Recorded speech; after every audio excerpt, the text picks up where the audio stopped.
और बलदाऊ को शीश झुकाते हैं, हम शीश झुकाते हैं। जगन्नाथ रथ यात्रा की हम कथा सुनाते हैं, हम कथा सुनाते हैं। सुभद्रा जी और रुक्मणी जी का ध्यान लगाते हैं, हम ध्यान लगाते हैं।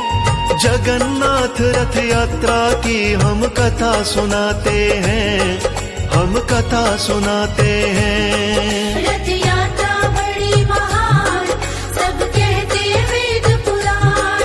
रथ यात्रा बड़ी महान, सब कहते वेद पुराण।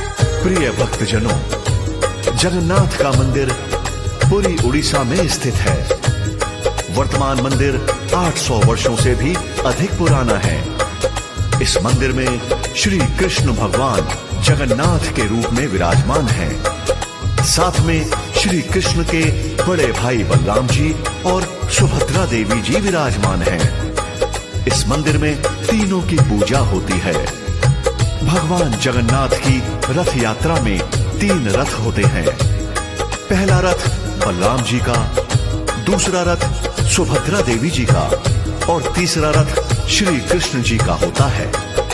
इन तीनों रथों का निर्माण अक्षय तृतीया से शुरू हो जाता है। तो भक्तजनों, रथों का निर्माण किस प्रकार होता है, आइए इस कथा के माध्यम से सुनते हैं। जय जय श्री जगन्नाथ भगवान की।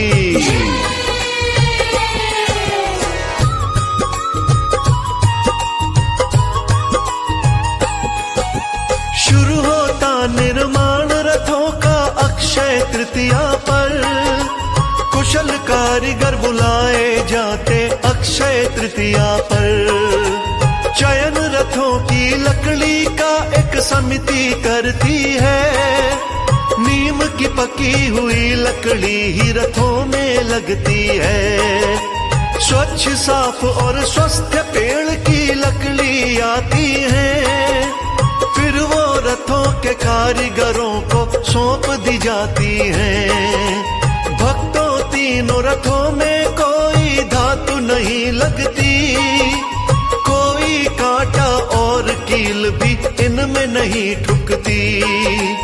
उचित समय पर तीनों रथ तैयार हो जाते हैं, रथ तैयार हो जाते हैं। जगन्नाथ रथ यात्रा की हम कथा सुनाते हैं, हम कथा सुनाते हैं। रथ यात्रा बड़ी महान, सब कहते वेद पुराण। रथ यात्रा बड़ी महान, सब कहते वेद पुराण।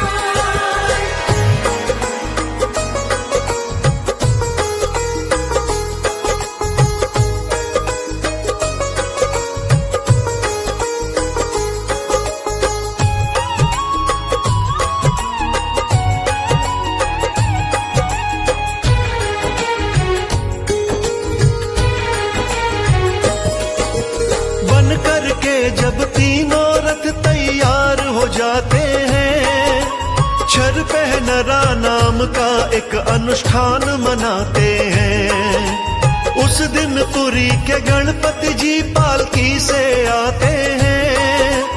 विधि पूर्वक तीनों रथों की पूजा कराते हैं। फिर गणपति जी सोने की एक झाड़ू मंगाते हैं। रथ मंडप और रथ के पथ को साफ कराते हैं। शुरू होती है रथ की यात्रा दूज तिथि के दिन।